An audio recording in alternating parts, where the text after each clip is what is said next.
Buongiorno. Thank you very much for the invitation. I would like to make a few remarks about the situation in Germany as regards to the assessment and prevention of psychosocial risks at work. I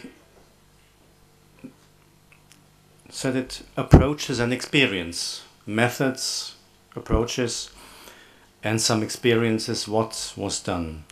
I will, after introducing our institute, I will say something about the assessment and prevention of these risks based on some experiences which we made and other institutions in Germany. The focus of my presentation will be on the first European survey of new and emerging risks. I was there together with other European institutions in a team which designed this questionnaire. And if you're interested, please have a look at the website www.isna.eu. The questionnaire is there in all national European languages. And if you're researching, you may have free access to the data, which are online, I think, since June this year. Then I will have to try some preliminary summary and some outlook. BAUER, this is the German acronym. We are the Federal Institute for Occupational Safety and Health. We are a government research institution. We're affiliated to the Federal Ministry of Labour and Social Affairs. I think this is a difference to Italy. You are affiliated to the Ministry of Health. With a workforce altogether of about 650 employees, and we advise the Ministry on all aspects of safety and health at work. Our range of activities is broad. It encompasses research, development, research-based policy advice, and the performance of sovereign duties, for example, product safety, and knowledge transfer into practice, so doing networking with actors in the field. Our R&D activities are based on a medium-based strategic orientation, and we promote European and international networking. BAUER is a collaborating center of the World Health Organization. And in terms of European collaboration, I would like to mention one article which we just, among other publications, which we did together with colleagues from the University of Nottingham and from Ms. Bezel on European social dialogue on psychosocial risks, benefits and challenges. And this article was published earlier this year in the European Journal of Industrial Relations. So we see also here the connection between the stress issue and the issue of labor relations, which was focused on earlier today in the presentations this morning. Now, how is the situation in Germany? The problem, I try to, in a way, to condense it to the main items. There is a really confusing, from the perspective of actors, there is a confusing variety of instruments and procedures for recording and assessing mental workload and psychosocial risks. You might say, from the one side, it is good, it's a pluralism, it is competition. On the other side, there is no transparency on that market. So the challenges from the perspective of actors at companies, they need orientation, they need support, they need guidance. What instruments should they use for risk assessment and mental workload? And our responsibility as a national institute is to give guidance or to create some kind of orientation in that jungle. So what we did was some stock taking and overview of existing instruments, almost 100, in an inventory which we called Toolbox. And it covers instruments and procedures for recording and for assessing mental workload according to the ISO 175, which is an international norm. And this was really helpful. Now the second problem. Companies often lack knowledge and sometimes willingness, perhaps not only in Germany, to consider organizational and psychosocial factors in risk assessment as demanded by the labor protection law. What might be the solution or the solutions, because there's no one single best way. The first is we try to contribute to consensus building on the integration of mental workload. You might also say work-related stress. Terminologies are used sometimes equally. Into the field of the activity of the labor inspectorate. There is just years ago, we had a joint German OSH strategy where all relevant actors in OSH agreed to focus their activities and also to pool their resources on important fields in OSH. The other aspect is the development of standards in the sense of basic requirements for the assessment of mental workload or work-related stress. You might put it also this way. And here I remember what morning Professor Favretto, said, when he said for Italy, there is no shared common standard. I have to say the same situation is valid for Germany. There is up to now no shared common standard as regards to the assessment and valuation of work-related stress. We are working hard on that challenge.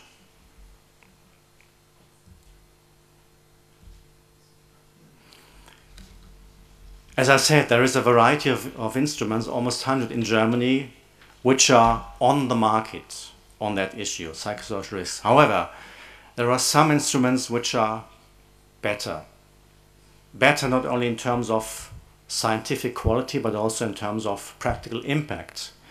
And so I try to single out examples, 3 examples, which have a certain impact also in Germany at company level, so not only in scientific terms. The first is the German version of the well-known COPSOC, so the Copenhagen Psychosocial Questionnaire. You may have a look at the international network, which is working on the further elaboration of that instrument and the collection of reference data.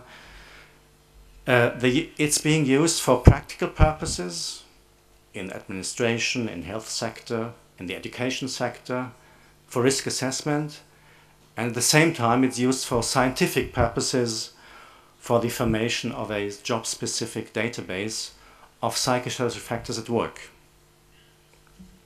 So we think this is a promising development. The other one is an instrument which was originally developed in Austria, so a small neighboring country. It's called the impulse test. And here the interesting approach is it's developed by social partners who agreed on the formation of this instrument. And it focuses on the same time on the risk side, but also on the resources side, which was also mentioned this morning, as sometimes it's really not only necessary to focus on risks, but also on resources people have and resources which organizations and which working conditions deliver.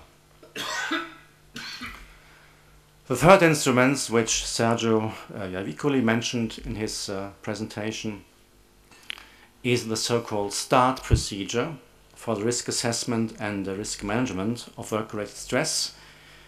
You may here have a look at an English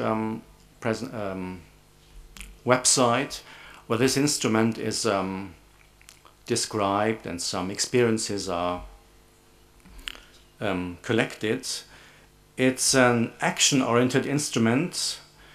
It was mainly developed in cooperation between unions and scientists, consultants, and the focus here is on employee participation in the assessment and the management of work-related stress, particularly in the metal industry. This is no coincidence, because in this industry there's quite strong participation and representation of unions. So these are three selected instruments which have some relevance in Germany, and we are still in a way collecting these experiences which are made on the basis of these instruments, and we'll come back, I think, in some years later with some more consolidated results and evaluation. I said I would come back to the activities of the German Labor Inspectorate some minutes later, which I do now. In Germany, the Labor Inspectorate is organized on a regional basis.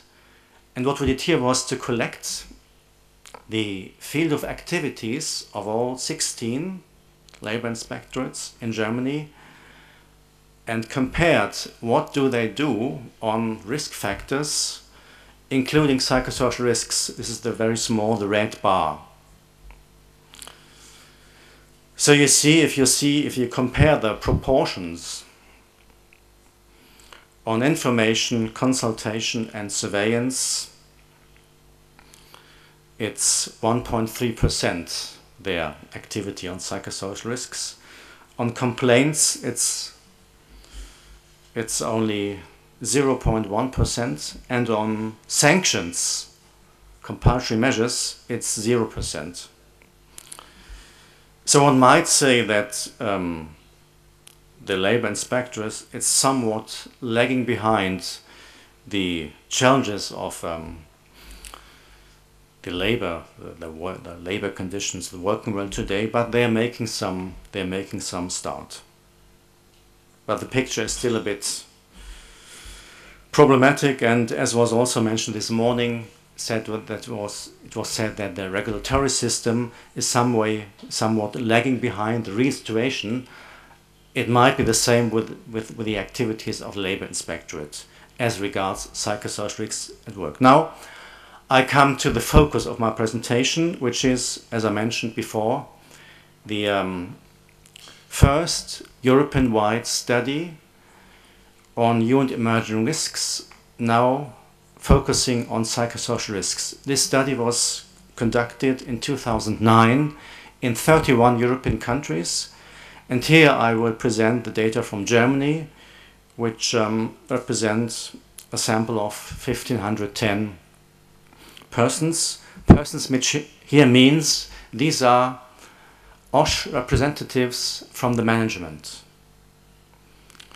So results which I present in the following are based on answers by management representatives for OSH on these questions. The first question was on awareness.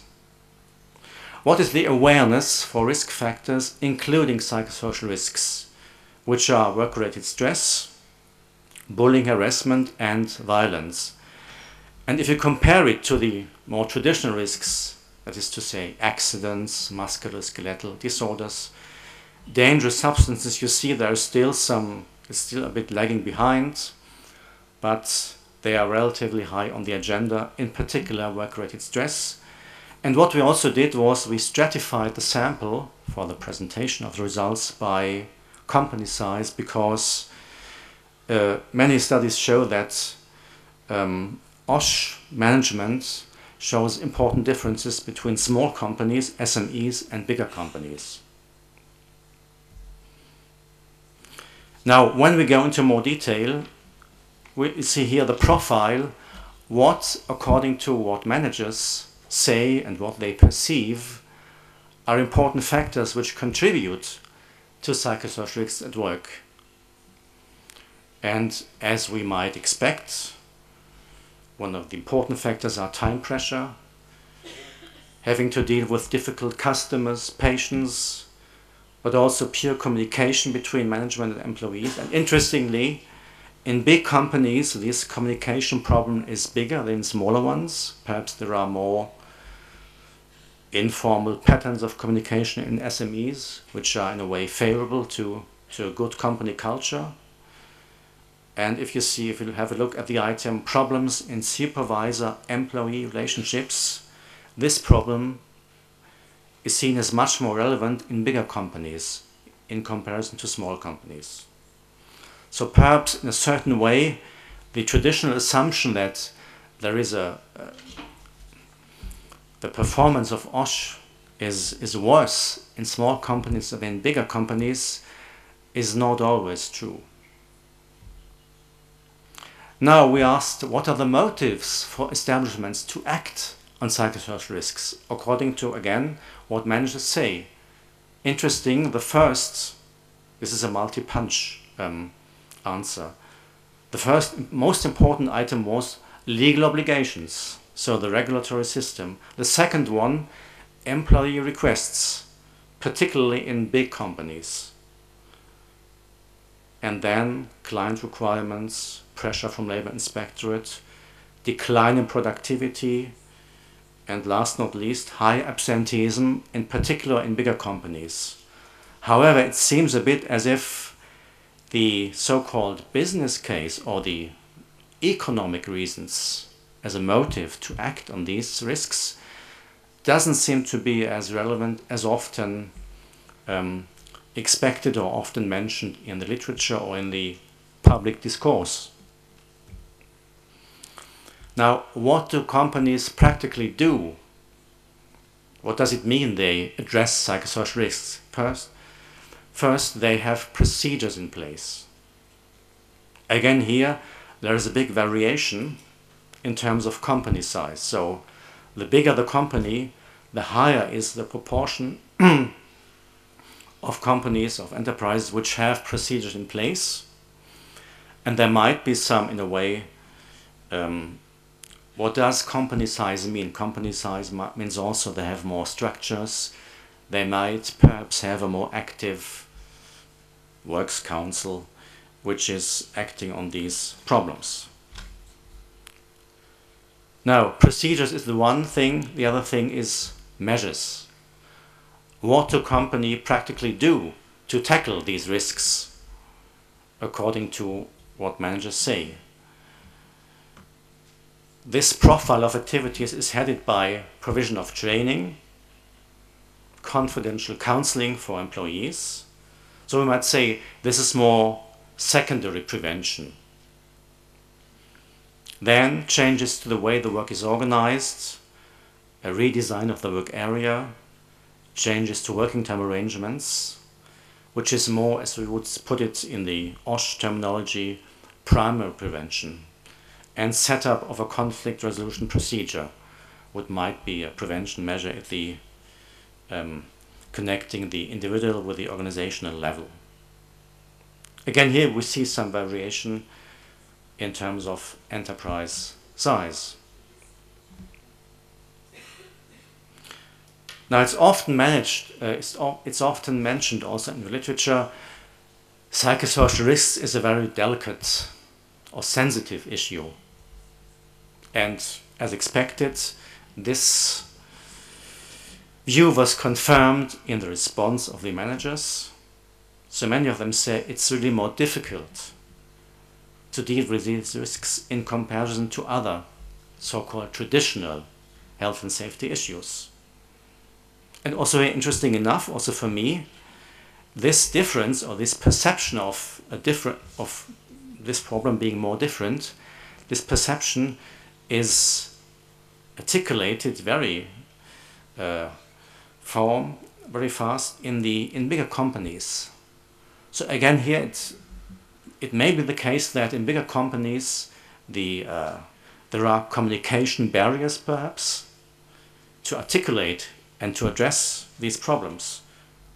This is a hypothesis which certainly has to be corroborated in perhaps more detailed or multivariate studies.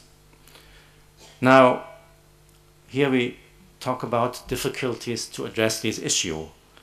Follows the question, what is the substance? Why is it more difficult, according to managers, to address these issues? And the most important reasons which were named here was first, the sensitivity of the issue. lack of awareness, lack of resources, and lack of training or expertise, the most important one. Again here, there is some variation with regard to enterprise size. One might suspect that the term, the sensitivity of the issue, covers a broad range of arguments, organizational ones, perhaps also political ones, but it shows that there's still much obstacles have to be managed here in order to address these issues.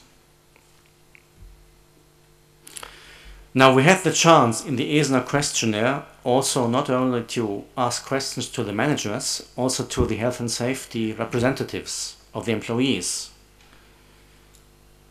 And I want to present some selected results of this sample. For Germany also, again, but you may also have, if you want, have a look at the data, have this data also for your country. So, here was the question: in what areas have health and safety representatives received training?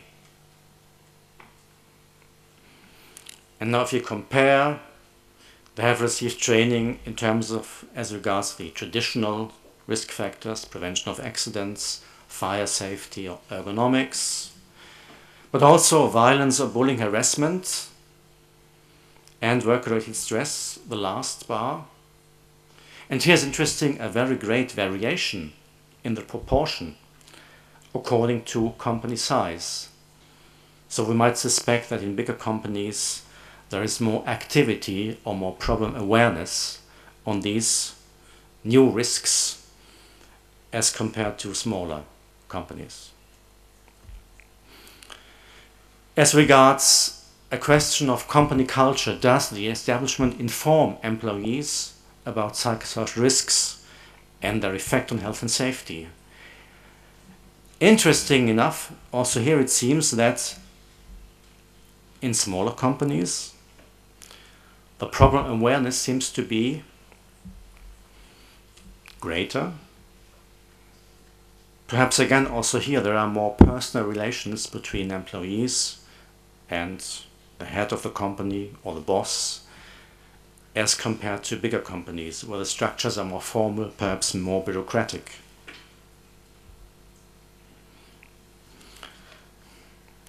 And the last two presentations from this survey relate to employee requests. Here was the question: what are important drivers for risk management? And here we see employee requests which are received by health and safety representatives are an important driving force, particularly in big companies. If you see the variation, the blue bar is always more bigger in the category of 2 and 3 requests. So we might suspect here that in bigger companies there is a big level of activity on the part of the health and safety representatives in companies or works councils. Now the last presentation of the ISNA survey relates to management's willingness to deal with psychosocial risks as rated by the health and safety representatives in Germany. We see here a difference, in a way, a polarity between companies which are very willing. Interestingly enough, also here, it seems to be that smaller companies, so the red bar, are more willing to tackle these issues than bigger ones. Would be interesting also to discuss this in relation perhaps to your experiences. The majority of enterprises seems to be quite willing. The formulation was from the questionnaire. So this is open for some compromise. And only a minority of companies, however, not to be neglected, are unwilling to address psychosocial issues in companies. Again here these answers have to be substantiated, perhaps they may be correlated to sectors. I think the picture is much different in sectors. There's one general trend. In the health and safety sector, the problems are very much aggravated, but also the problem awareness is widespread in the health and safety sectors. Now, to summarize and to give an outlook. First, it seems that the experience from companies so far, preliminarily, shows that the assessment and management of psychosocial risks is a complicated learning process for all actors. Some actors might have to learn a bit more than others, however. Appropriate resources are essential, for example, for the labor inspectorate, but also for researchers, certainly, to tackle these problems in an appropriate way. And third, important drivers for action are legal regulations, to be mentioned first, the participation by work councils, and problem awareness on the part of management. Problem awareness on the part of management in itself is often created by personal concernment. We had conducted interviews with representatives, and there were interesting situations. Managers themselves or close staff members, so-called people being very active, they suffered from excessive workload and from resulting health consequences, burnout.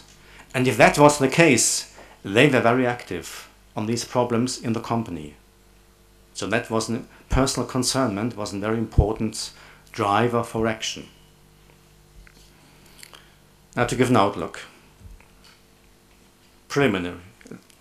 The question again, a consensus on basic standards, as I try to formulate it, for the assessment of mental workload and psychosocial risks, question mark, is not yet existence, but I think, and I would here again agree to what Professor Barvetto said, this consensus is necessary. I think we should work on it. Second point for remembering, for discussing perhaps, the European Survey of Enterprises on New and Emerging Risks, of which are presented some selected results, demonstrated that economic reasons are not main drivers for companies to address these risks, in contrast to what common wisdom holds, also a point perhaps for discussion. And last, to give one example, as a result of active campaigning by unions and work councils and support by external consultants from science, the proportion of companies which assessed psychosocial risks doubled from 16% in 2003 to 33% in 2008. It is missing here. This is a selected example from the southwest German metal industry, but it may give a hint of what might be the way forward. Thank you.